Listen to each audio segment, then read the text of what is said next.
হামাসের বিরুদ্ধে বিশ্বজুড়ে প্রচারণা চালিয়ে যাচ্ছে ইসরায়েল। ইহুদি এই দেশকে প্রমাণ করতে চায় হামাস একটি সন্ত্রাসী গোষ্ঠী। তাই তো প্রায় 2 বছর পর হামাসের একটি সিসিটিভি ফুটেজ প্রকাশ করেছে ইসরায়েলি একটি পরিবার। ভিডিওটিতে 2023 সালের 7 অক্টোবর হামাসের হামলার সময় ইসরায়েলি দমকল কর্মী গিলতাশার 2 সন্তানকে বাঁচাতে আত্মত্যাগের দৃশ্য ফুটে উঠেছে। ভিডিওটিতে দেখা যায় গিলতাশা তার 2 ছেলে 12 বছর বয়সী কোরেন এবং 8 বছর বয়সী শেকে রক্ষা করতে একটি গ্রেনেডের ওপর ঝাঁপিয়ে পড়ে, যা হামাসের সৈন্যরা তাদের বাড়িতে নিক্ষেপ করেছিল। এই দৃশ্যটি বাড়ির নিরাপত্তা ক্যামেরায় ধারণ করা হয়েছিল এবং সম্প্রতি বিশ্ব নেতা, কূটনীতিক এবং সাংবাদিকদের সামনে প্রদর্শন করেছে ইসরায়েল।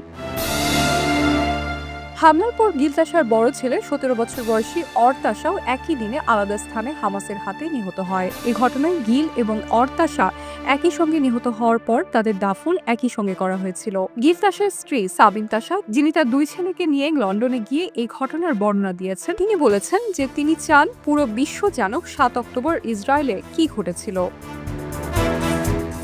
এই ভিডিওটি ইসরায়েলি সরকার 7 অক্টোবরের গণহত্যা নামে একটি 45 মিনিটের সংকলনে অন্তর্ভুক্ত করেছে, যা হামাসের ওই দিনের হামলার চিত্র ধারণ করেছে। ভিডিওটিতে দেখা যায় হামাসের সৈন্যরা গিলতাশার মৃত্যুর পর তার বাড়িতে কোকা-কোলা পান করছে। এই ভিডিও প্রকাশের পর ইসরায়েলি সরকার হামাসের বিরুদ্ধে বিশ্ববাসীর জনমত তৈরি করতে চেয়েছে, যদিও এটি সাধারণ জনগণের জন্য প্রকাশ করা হয়নি। সাবিন তাশা নিজে এই ভিডিও প্রকাশের জন্য উদ্যোগী হয়েছেন।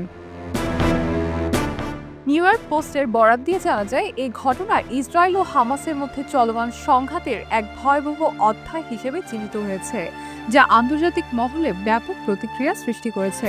তবে অনেকেই মনে করছেন এই ভিডিও দিয়ে ইসরায়েল গাজায় ফিলিস্তিনি হত্যা জায়েজ করে নিতে যাচ্ছে। শাইনি আলম চৌধুরী, খবরের কাগজ।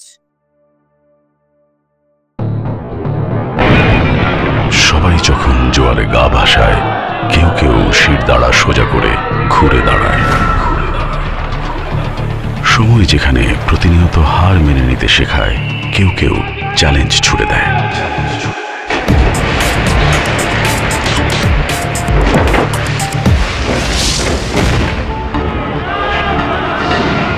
পক্ষপাতের ভিড়ে আজ থেকে কোনো পক্ষ নয়, খবর হবে নিরপেক্ষ।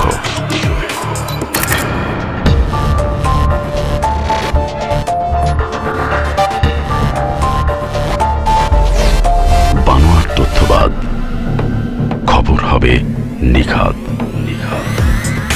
ভেঙে গুজবের শিক, খবর হবে নির্ভীক। মুক্ত চিন্তার স্বাধীন দৈনিক খবরের কাগজ। এখন খবর হবে নিখাত, নির্ভীক,